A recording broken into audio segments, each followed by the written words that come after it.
नमस्कार मंडळी, आपलं स्वागत आहे आपल्या यूट्यूब चॅनलमध्ये ज्याचं नाव आहे चव मराठवाड्याची।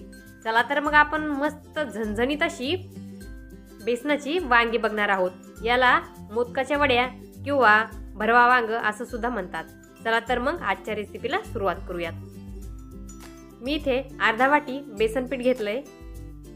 मी चाळून घेतलंय बेसन पीठ। त्यात 2 ते 3 चमचे गव्हाचं पीठ आपल्याला टाकायचंय।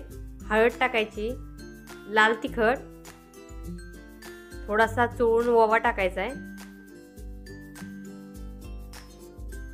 आणि चवीनुसार मीठ।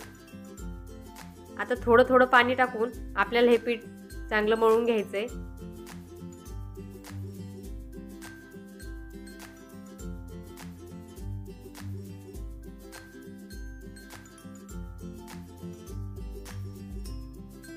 अशा प्रकारे पीठ आपल्याला तयार करून घ्यायचंय। आता हे पीठ आपण साईडला ठेवून देऊयात। मी अर्धा वाटी शेंगदाणे घेतलेत, ते आपण भाजून घेऊयात।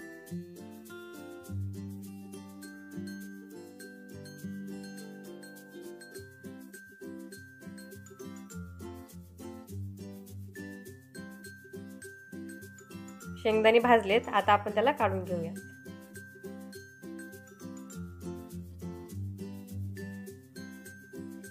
आता मी थोडंसं खोबरं भाजायला टाकते। खोबरं पण चांगलं भाजून घ्यायचंय। खोबरं थोडं भाजत आले की त्यात आपल्याला लगेच तीळ टाकून घ्यायचे आणि खोबरं आणि तीळ चांगले भाजून घ्यायचे।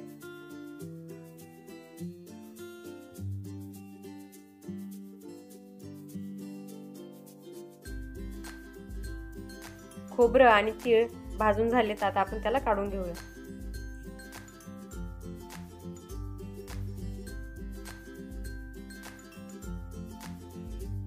भाजून घेतलेले शेंगदाणे, तीळ आणि खोबरं मिक्सरच्या भांड्यात टाकून घेऊयात।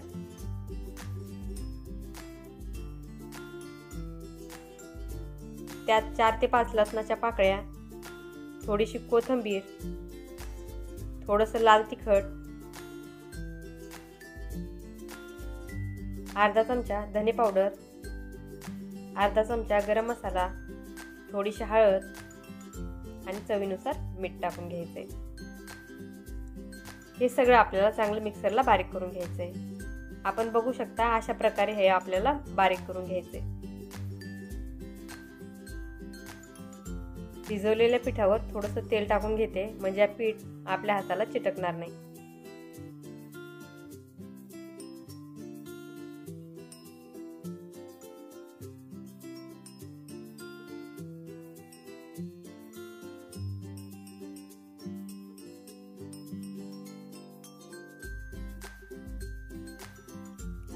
पुरणाच्या पोळीसाठी उंडा करतो तसा आपल्याला उंडा तयार करून घ्यायचा आहे आणि त्यात आपण तयार केलेलं सारण टाकून घ्यायचे।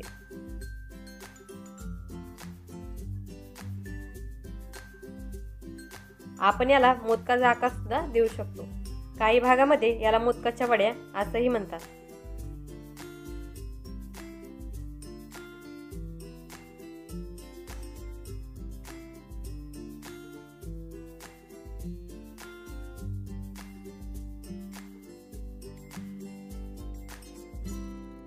हे बघू शकता अशा प्रकारे बेसन पिठाची वांगी आपल्याला तयार करून घ्यायची आहे। गॅसवर कढई गरम करायला ठेवली आहे। त्यात उभा कापलेला कांदा आपण टाकून घेऊयात आणि चांगला लाल भाजून घेऊयात। कांदा जरा भाजत आला की त्यात आपल्याला थोडंसं तेल टाकून घ्यायचंय।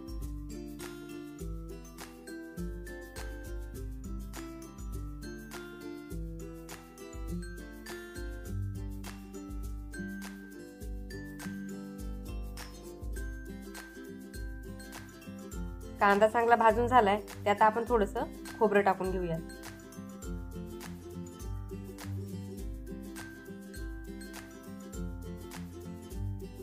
कांदा आणि खोबरं चांगलं भाजून घ्यायचंय।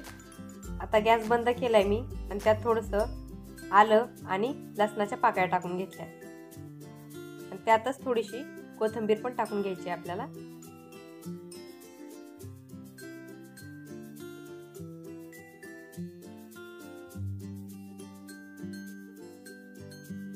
आता आपण सगळं काढून घेऊया। भाजून घेतलेला मसाला मिक्सरला चांगला बारीक करून घ्यायचा आहे।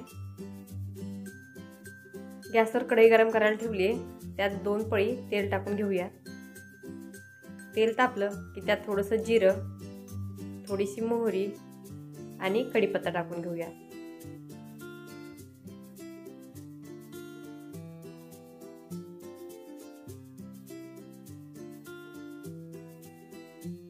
जिरं, मोहरी, कढीपत्ता तेलात चांगलं तडतडलं की त्यात आपल्याला लगेच मिक्सरला बारीक केलेला मसाला टाकून घ्यायचा आहे आणि हा मसाला चांगला आपल्याला तेलात परतून घ्यायचा आहे। मसाला चांगला परतून झालाय, आता आपण त्यात पावडर मसाले टाकूयात। लाल तिखट, अंबारीचा कांदा लसूण मसाला, थोडीशी हळद, गरम मसाला, धने पावडर, हे सगळे मसाले चांगले मिक्स करून घ्यायचे आहेत, करपून द्यायचे नाहीयेत।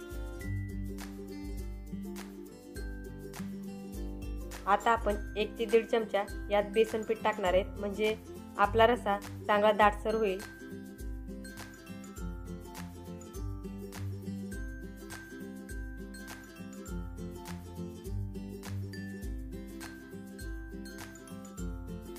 आणि चवीनुसार मीठ टाकायचंय। मसाला चांगला परतून झालाय, आता आपण त्यात पाणी टाकून घेऊया। मिक्सरच्या भांड्यात थोडासा मसाला होता, मी त्यातच पाणी टाकून घेतलंय। आता आपण याला एक उकळी काढून घेऊया।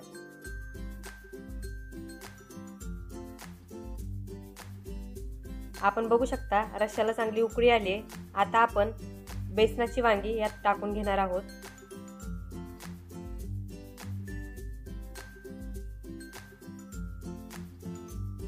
ही वांगी आपल्याला 5 ते 7 मिनिटं चांगली रश्श्यात शिजून द्यायची आहेत। 7-8 मिनिटं झाली आहेत आणि आपण बघू शकता किती मस्त अशी बेसनाची वांगी आपली तयार झालेली आहेत आणि एकदम ग्रेव्ही सुद्धा दाटसर झाली आहे आणि आपली वांगी सुद्धा एकदम मस्त अशी दिसत आहेत। जर तुम्हाला माझी रेसिपी आवडली असेल तर घरी नक्की ट्राय करा आणि लाईक, शेअर आणि सबस्क्राईब करायला विसरू नका। धन्यवाद।